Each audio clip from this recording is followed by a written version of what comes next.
Sign it, Alethea. My mother sneezed, her smile as cold as a tombstone. You are just a small footnote in my legacy. The judge's gavel hovered, a second from the final annihilation of me, but then the doors burst open. A man in a charcoal black suit ignored the court, stopped before me, and saluted perfectly. Madam, the Obsidian Trust has been activated. You own everything.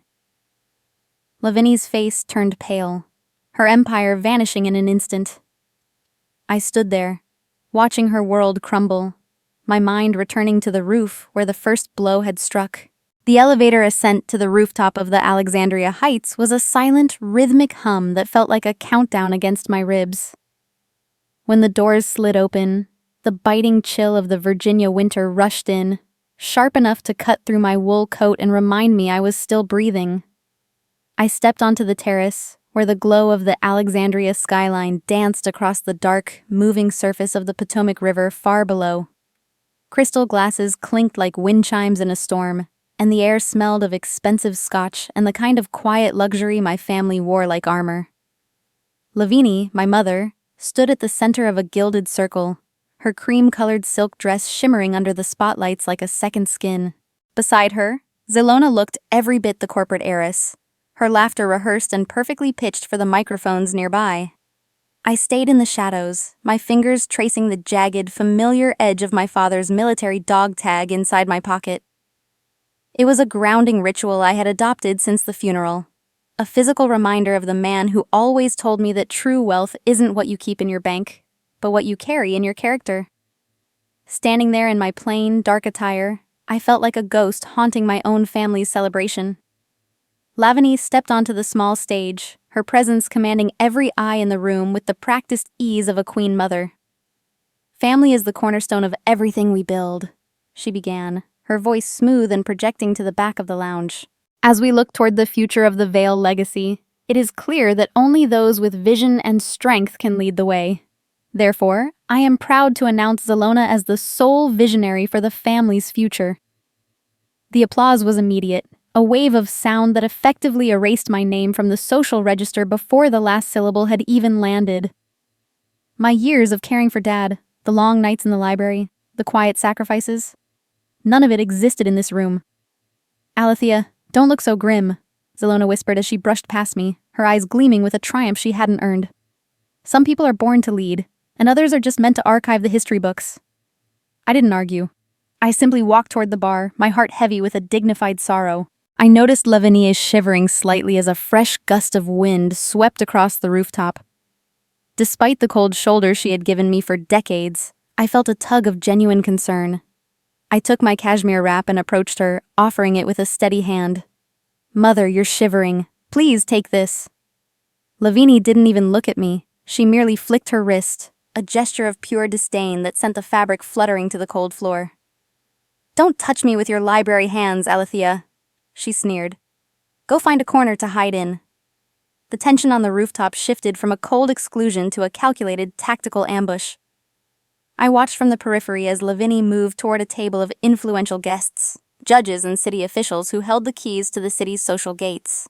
With a practiced clumsiness, she misplaced a manila folder, letting it slide onto the table near the chief of police. Oh heavens, I'm so scattered lately, she sighed, her voice carrying just far enough to pique interest. One of the men picked it up, his brow furrowing as he scanned the top page, a fabricated medical report suggesting I had administered unauthorized sedatives to my father. Whispers erupted like a wildfire, the sound of silk skirts rustling as people pulled away from me like I was a contagion. I saw Thatcher standing by a stone pillar, his eyes moving from the folder to the guests with a sharp, analytical focus. He was the quiet observer of our family's madness, a man who understood the libelous weight of what was happening. Lavinie had planted the seed of character assassination, a move intended to justify my removal from the inheritance before we even stepped foot into the probate court. Zelona walked up to me, her smile thin and mocking as she glanced at my hands. A lowly library job suits you, Alethea. You've always been obsessed with the past. I met her gaze, keeping my voice low and steady. Books taught me that the loudest person in the room is often the most afraid, Zelona. I am here to honor Dad's truth, not to compete with your noise. Lavinie pulled me aside into a quiet alcove, her eyes hard and devoid of any maternal warmth. "Sign this voluntary waiver of rights, Alethea," she demanded, sliding a pen toward me. "Sign it, and I'll make sure those medical reports never leave this rooftop. Don't make me bring criminal charges against my own daughter." I looked at the pen and then at the woman who had helped give me life. Forgiveness does not mean allowing someone to destroy your integrity, and I had reached my limit. "No," I said, my voice finally finding its edge. "I won't sign a lie to satisfy your greed. I'll see you in court." I turned away, feeling the weight of the family rock against my back, but I knew I had to become the water, relentless and unyielding. As I exited the rooftop, the heavy oak doors muffled the sounds of the gala. I walked toward the elevator, the cold air of the hallway feeling like a relief after the suffocating atmosphere of the party. My phone vibrated in my pocket, a sharp, staccato pulse. I pulled it out to see an encrypted military-grade notification flashing on the screen. It was an alert I hadn't seen in years, one my father had described as a failsafe. Obsidian Protocol, unauthorized breach attempt detected. Location, main archive. My pulse quickened. The war had officially moved beyond the courtroom. I wasn't just being forgotten, I was being erased, but they had no idea what Dad had left behind in the silence of the library. The heavy oak doors of the Fairfax County Courthouse groaned as I pushed them open, the sound echoing through the sterile marble hallway like a warning. The sharp, clinical scent of floor wax and old, dusty paper hit me instantly, a smell that had become the backdrop of my father's final months of legal battles. I made my way to the probate courtroom, my footsteps sounding hollow against the polished stone. Have you ever stood in a room where the air felt like it was physically trying to crush you? That was the courthouse for me. It was no longer a place of justice. It was a stage for a performance I hadn't been invited to rehearse. Lavinie entered the room 5 minutes later, and the atmosphere shifted from cold to frozen. She was draped in mourning black, but she didn't walk like a grieving widow. She walked like a conqueror returning from a successful campaign. Her silk handkerchief was tucked neatly into her sleeve, ready for the moment the tears were required for the judge's benefit. As she passed the gallery, I heard the stage-managed whispers of her friends, the socialites and board members she had bussed in to provide a soundtrack of disapproval for my presence. They looked at me with a mixture of pity and disgust, convinced by the rumors Lavinie had spent weeks cultivating. The judge took the bench, his face a mask of weary professionalism. Lavinie took the stand first, and her performance was nothing short of breathtaking. She recounted a fabricated narrative of my mental instability, with a voice that trembled in all the right places. "She chose dusty books over her father's dying breath, Your Honor," she sobbed, dabbing at her dry eyes. "She isolated him in that library, filling his head with paranoia while she neglected his basic needs. She isn't fit to manage a checking account, let alone a legacy of this magnitude." I sat at the defense table, keeping my back straight and my hands folded. A lie can travel halfway around the world while the truth is still putting on its shoes. I looked at the judge, wondering if he could see the calculation behind her tears. I didn't flinch, didn't sigh, and didn't defend myself yet. When the judge finally looked at me and asked if I had anything to say about my mother's obvious pain, I stood slowly. My voice was calm, projecting the dignity Dad had taught me. "I hope the peace my mother seeks is real, Your Honor," I said quietly. "But peace cannot be built on a foundation of false witnesses. I am here to honor my father's actual intent, not the version of him my mother is currently inventing." The mood in the courtroom grew even heavier as Thatcher stood up to present my defense. For the first time in days, I felt a flicker of hope. Thatcher was my anchor, the one person who knew the truth about the Obsidian Trust and the work Dad and I had done together. But as he reached into his briefcase, he didn't pull out the forensic evidence or the general's personal diaries. Instead, he pulled out a thin, charcoal gray folder and slid it across the mahogany table toward Lavinie's legal team. "We would like to submit these confidential files for the court's review," Thatcher said, his voice as steady as a surgeon's. They contain Alethea Vale's private admissions regarding her inability to manage the estate during the time of the general's passing. I felt the air leave the room. It was a physical blow, a sensation of falling without a floor to catch me. I stared at Thatcher, but he wouldn't meet my eye. He just adjusted his glasses and continued to outline the admissions I had supposedly made during our private consultations. The person I had trusted with my father's secrets, the man who was supposed to be my shield, had just become the executioner. In a high-stakes game, even the shadows can turn against you. My heart didn't just break. It felt like it had been surgically removed. "Is this true, Miss Vale?" the judge asked, his voice now tinged with a sharp edge of disappointment. I didn't scream. I didn't cry out in betrayal. I remembered my father's words from the night he signed the Obsidian Protocol. Integrity is doing the right thing, even when no one is looking, and especially when everyone is looking for a reason to hate you. I looked at Thatcher, then at the judge, and finally at Lavinie, who was watching me with a look of pure, unadulterated triumph.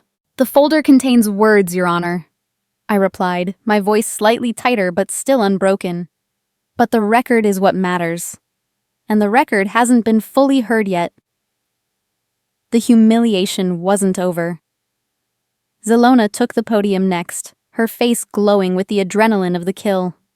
She projected a 3D render onto the courtroom screens, a cold, glass and steel facility labeled Obsidian Biotech Research Center. My heart sank as I realized the location. It was the site of the family library, the sanctuary where my father had kept his records, his history, and his soul. "The library is an artifact of a bygone era," Zelona told the judge with a dismissive wave toward me. "It's firewood, essentially. Alethea's sentimental attachment to paper is holding back a multi-million-dollar expansion that would benefit the entire community. We are asking for an emergency order to begin the demolition and secure the assets." She laughed then, a sharp metallic sound that echoed in the silence of the room.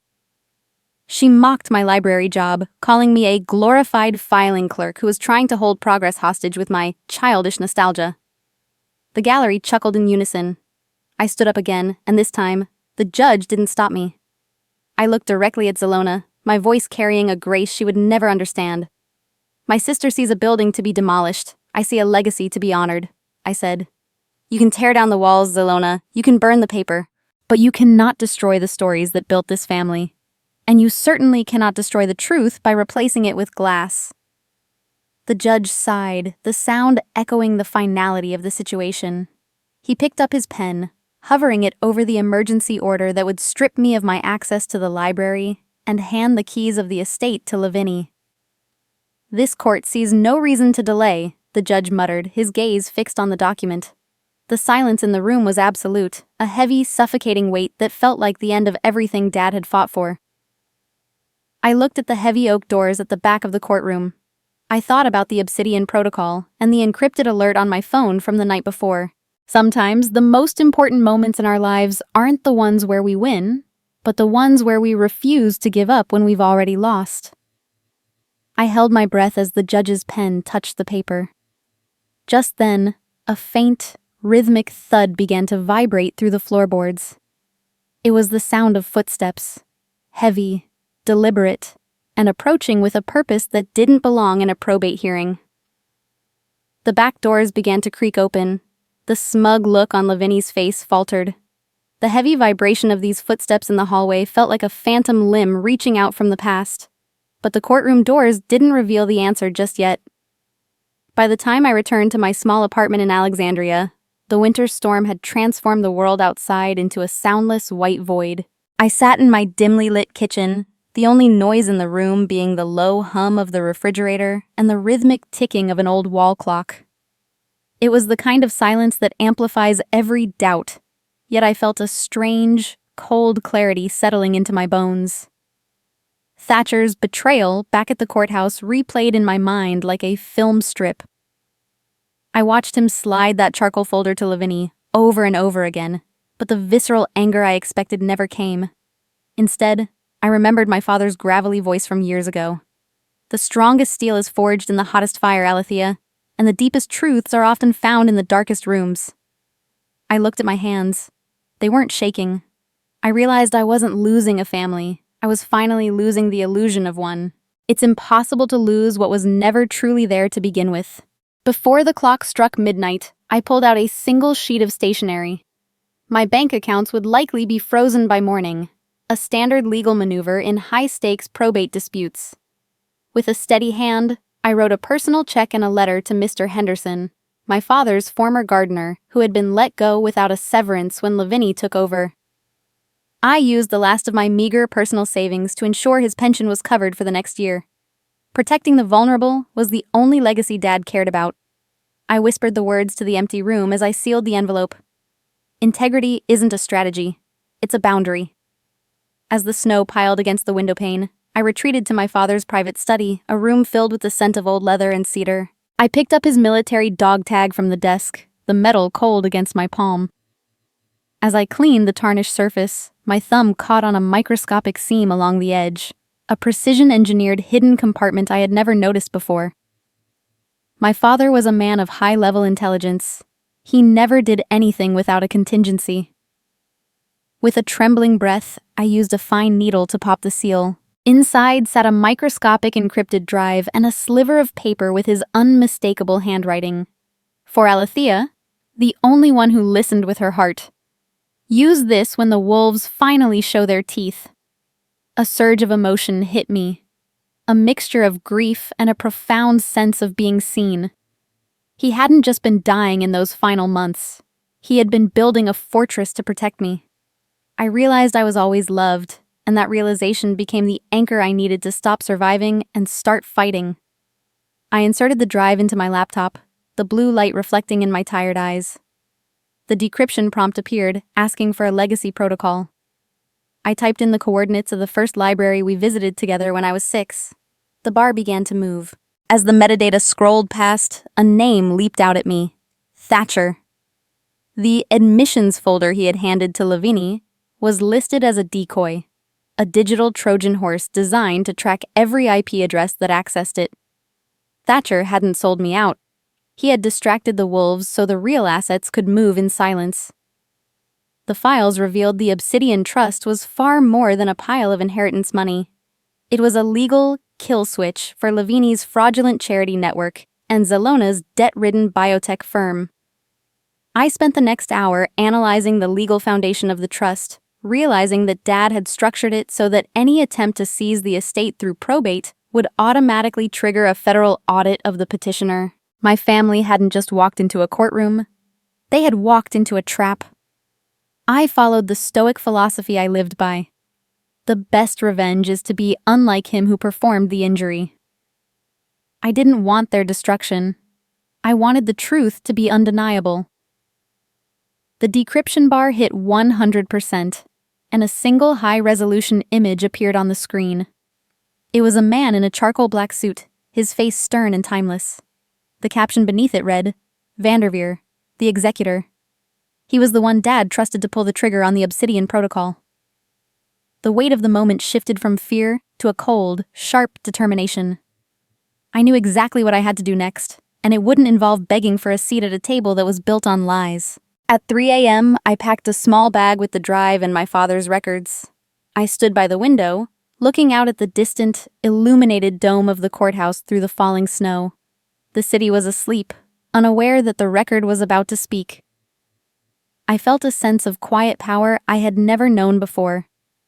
I wasn't the youngest daughter looking for approval anymore. I was the keeper of the record.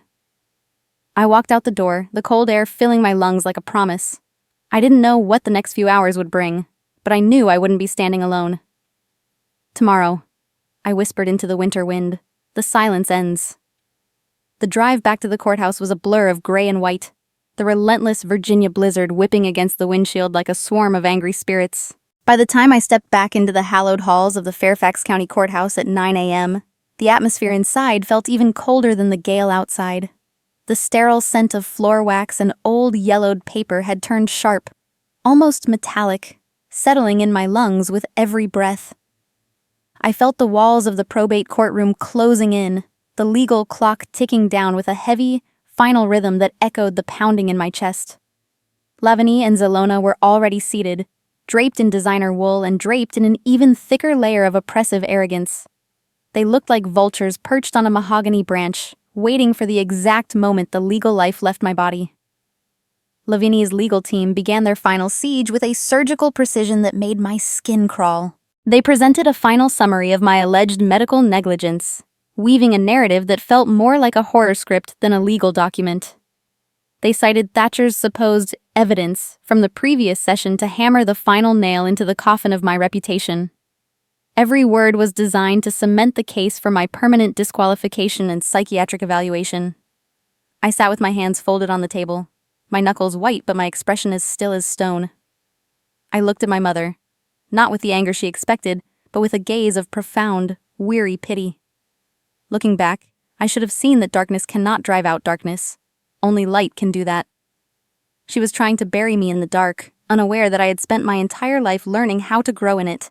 The judge looked at me, his eyes tired and lacking the spark of curiosity he'd shown earlier. Miss Vale, before this court makes its final ruling, do you have any words regarding the actions described in these summaries? I stood up slowly, my legs feeling like lead, but my spine remaining an unbroken line of iron. I didn't look at the judge. I looked directly at Lavinie. I regret that our family's story has become a transaction, Mother, I said, my voice cutting through the heavy air with a crystalline clarity. I still carry the memory of the daughter you used to love, even if you've chosen to forget her.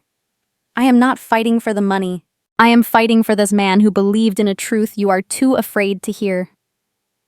Lavinie's lips thinned, her eyes flashing with a brief, jagged hatred before she looked away. The moment of false victory arrived with the weight of a funeral shroud. The judge reached for his glasses, adjusting them slowly as he pulled the emergency order toward him. The document that would hand the entire estate to Lavinie and effectively erase my existence from the record. The silence in the room was absolute, save for the muffled roar of the blizzard against the high, vaulted windows. It felt as if time itself had frozen, suspended on the tip of the judge's fountain pen. Zelona leaned back in her chair, her smirk widening into something grotesque, her fingers tapping a victory march on the table. Then came the cinematic twist that felt like a cold blade to the heart. Lavinie leaned across the mahogany table toward me, her perfume, cloying and unnervingly sweet, flooding my senses. She let out a soft, sharp laugh that didn't reach her eyes, which remained as cold and unyielding as pure ice. It was the smirk of death. She whispered just loud enough for only me to hear. I told you, Alethea. You are always just a footnote. A mistake your father tried to fix with books. Now, I'm erasing you for good. You'll be lucky if anyone remembers your name by Christmas. I didn't flinch. I didn't let a single tear betray the storm inside me. Power is not the ability to crush others, but the strength to remain unbroken when others try to crush you. Just as the judge's pen touched the paper, the air pressure in the courtroom shifted violently. The heavy oak doors at the back didn't just open, they were commanded open with a force that sent a chill through the room. The judge stopped mid-motion, the ink leaving a small, jagged blot on the document. I felt my phone vibrate in my pocket, a long, steady pulse that signaled a final, encrypted confirmation. Protocol Obsidian. Active. Executor. Arrived. I felt a surge of energy, a crystalline authority that I had never felt before. I stood up again, not waiting for permission this time. Your Honor, before you sign that paper, the record requires one final, immutable entry, I said, my voice echoing with a power that made the judge's hand tremble. The room fell into a terrifying, absolute silence. Every head turned toward the aisle. A tall, formidable figure stepped into the light, dressed in a charcoal black suit so sharp it seemed to cut the air as he moved. He didn't look at the gallery. He didn't look at the vultures at the table.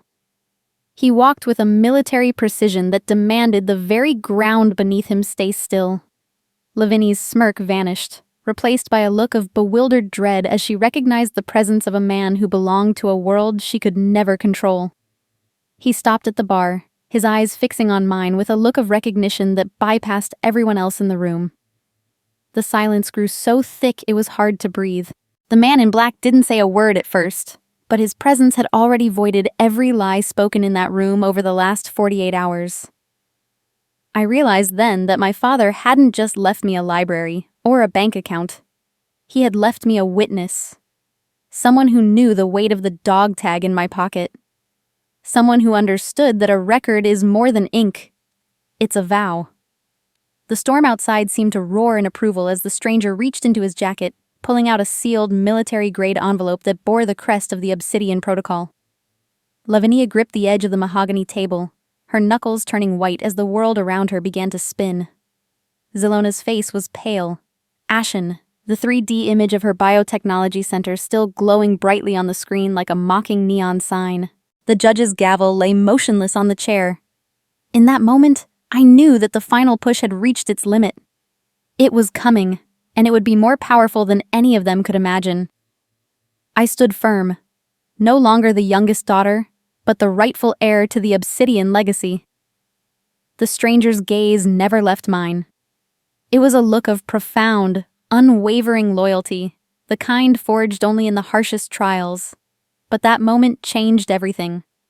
The silence wasn't just an end, it was a beginning. The final recording was ready to speak, and I was the only one who knew its language. The silence in the courtroom following my realization didn't last long, but it was heavy enough to feel like a physical weight. Outside, the blizzard continued its relentless assault on the Virginia landscape, but inside these sterile walls, the air had gone completely still. It was 10:30 a.m., and the very fabric of the hearing was about to be torn apart by a truth that had been waiting in the wings for decades.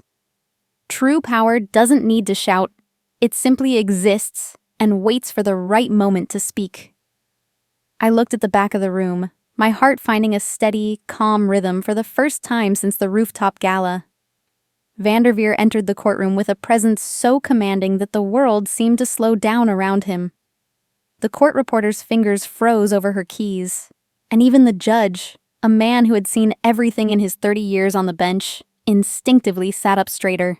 He moved with a calculated military precision, his charcoal black suit absorbing the harsh fluorescent light. He ignored the gallery, the whispering socialites, and the legal teams as if they were nothing more than ghosts haunting a graveyard. He stopped at the mahogany bar, placing a heavy envelope sealed with charcoal-colored wax on the clerk's desk. I saw Lavinie's smug expression vanish. Her gaze was fixed on Vanderveer's cufflinks, where a small silver badge reflected the light, the seal of the Obsidian Foundation. It was a power she had scorned for years, viewing it as a family myth, a story my father told to keep her in check. Now, that myth stood 6 feet away from me, breathing the same air. My father had left me not just an inheritance. He had left me an army of solitary men. The file was no longer just paper. It was a person.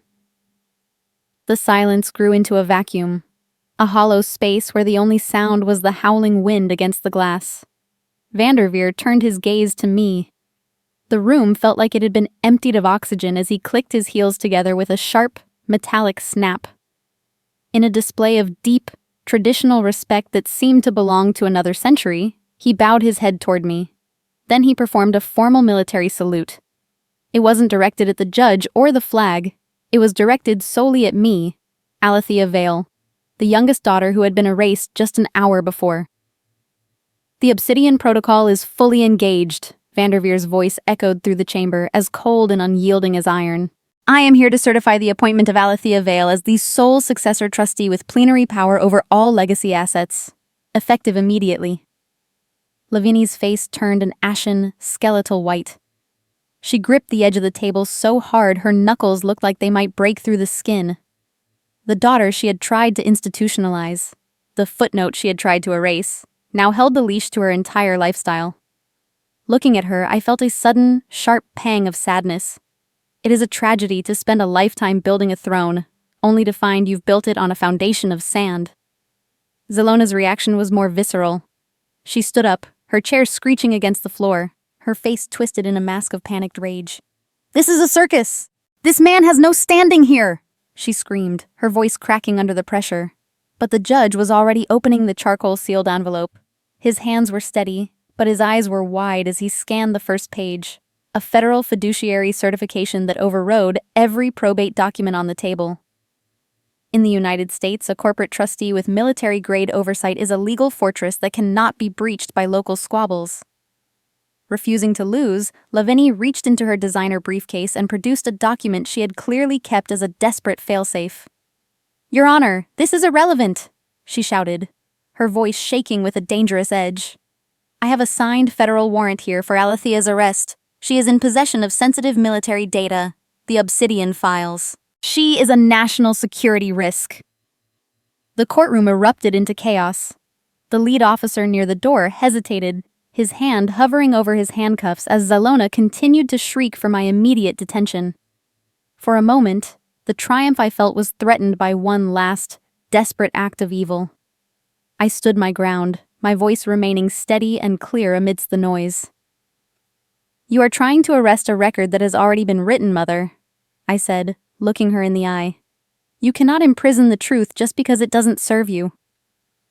I felt Thatcher move slightly behind me, his silence support a shield against the gale of their desperation.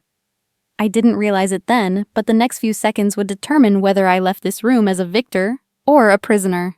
The lead officer took a step toward me, the metal of the handcuffs glinting in the dim light. Zelona's eyes lit up with a sick, predatory joy. But before the officer could reach the bar, Vanderveer raised a single, gloved hand. The gesture was simple, yet it carried the weight of a mountain. "I would advise against that," he said, his voice dropping to a low, resonant frequency that vibrated in the floorboards. "You are currently attempting to interfere with an active federal fiduciary execution. Any officer who touches this trustee will be cited for obstruction of justice by the Department of Defense." The officer froze. The judge looked from Vanderveer to the warrant in Lavinie's hand, his expression turning to one of profound skepticism. The air in the room grew heavy again, the Nen returning with a vengeance. Lavinie looked at Vanderveer, then at me, her eyes darting like a trapped animal. She had tried to play a game of checkers against a man who had built the chessboard. I stood there, no longer the victim of their stories, but the author of my own. The air in the courtroom didn't just feel static, it felt electric, as if the very atoms were rearranging themselves to suit a new, undeniable reality. The heavy footsteps of Vanderveer still echoed in the silence, but it was the weight of the records he brought that truly changed the atmosphere. I stood there, watching the mask of maternal concern finally slip from Lavinie's face. She had spent decades believing she was the architect of this family's fate, unaware that the foundation had been rigged from the start. As the court officers moved toward me, following the momentum of her forged warrant, Thatcher stepped into the light. A calm, almost surgical smile touched Thatcher's lips, a look I hadn't seen when he was playing the role of the traitor. Instead of handing over more admissions, he moved toward the judge's bench and presented a digital authentication log on a sleek, encrypted tablet. "Your Honor?" Thatcher's voice was crystalline, cutting through the murmurs of the gallery. "The defense would like to admit a record of access. It seems the evidence accepted by the petitioner in the previous session was a forensic metadata trap." Lavinie's breath hitched, a jagged sound in the silent room. Thatcher explained, with the cold precision of a grandmaster, that by signing the legal documents to accept that specific evidence, Lavinie had inadvertently admitted to oversight and authority over the very offshore accounts used for her multi-year money laundering scheme. The anchor had never snapped. He had simply been a Trojan horse, a long-game strategy embedded by my father years ago to ensure that Lavinie's own greed would eventually serve as her handcuffs. I looked at her trembling hands, the same hands that had flicked my cashmere wrap to the floor at the rooftop gala.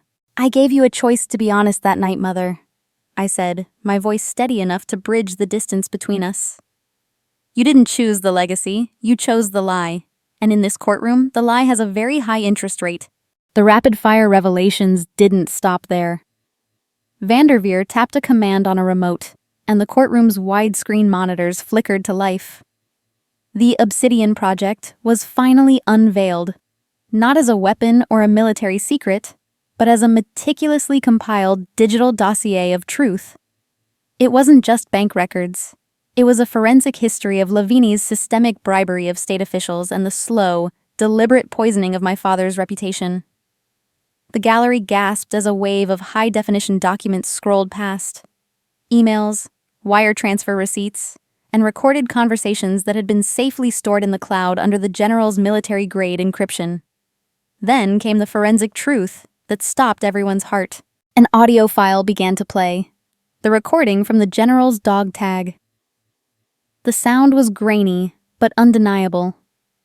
It captured the exact moment Lavinie and Zelona stood in his study, discussing how to accelerate his medication schedule to prevent him from signing the Obsidian codicil. They were talking about his death like it was a business merger. Zelona's voice was the sharpest, complaining about the cost of the biotech fraud they were hiding.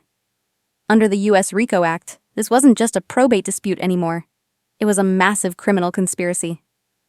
The judge leaned back, his face a mask of horrified realization. He looked at the performance Lavinie had given earlier and saw it for what it was, a smokescreen for murder. "The truth doesn't need to be loud to be powerful, Mother," I said, the words feeling like a final release of a weight I had carried since the funeral. "It just needs to be documented. You thought my silence in that library was a sign of weakness. It was actually a countdown." The legal stranglehold was now complete.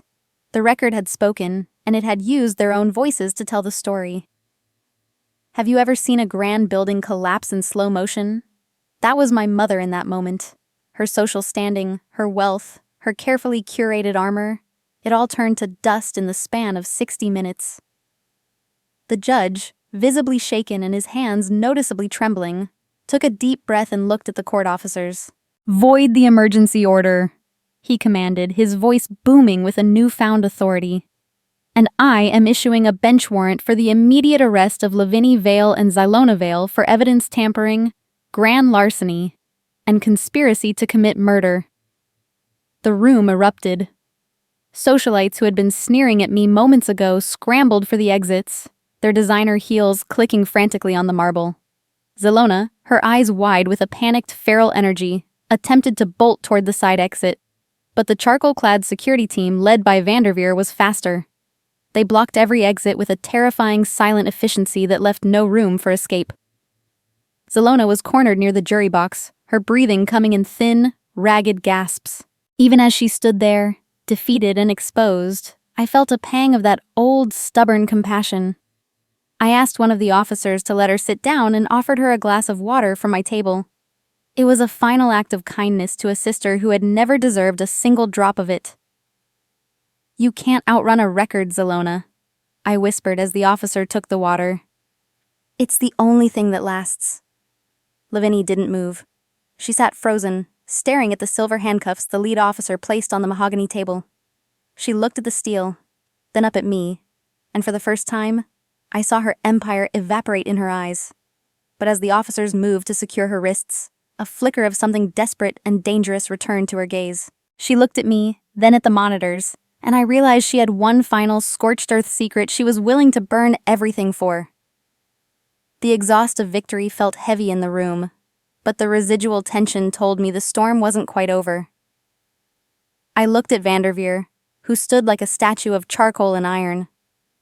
We had won the courtroom, but the legacy was still in the balance.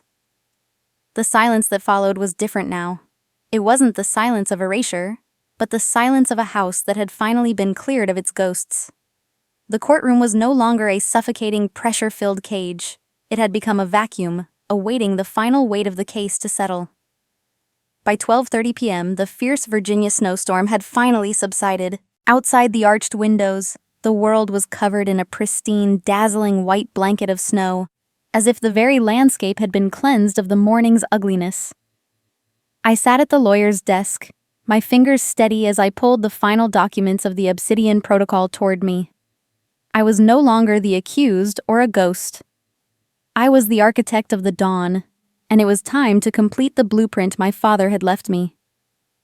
With Vanderveer standing like a statue of charcoal and iron at my shoulder, I began the clinical takedown of the empire Lavinie and Zelona had built on a foundation of deceit.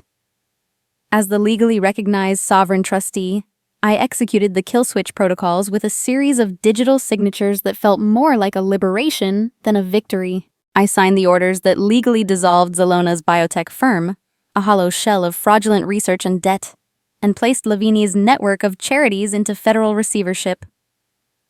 One by one, the bank notifications began to chime on Lavinie's phone, a staccato of financial collapse that echoed through the silent room. I looked at her, not with the fire of revenge, but with the weary, profound eyes of a daughter who had finally stepped out of the shadow. "You spent 30 years trying to buy the world, Mother," I said, my voice quiet but filling every corner of the room. "I spent 30 minutes showing you that the world isn't for sale."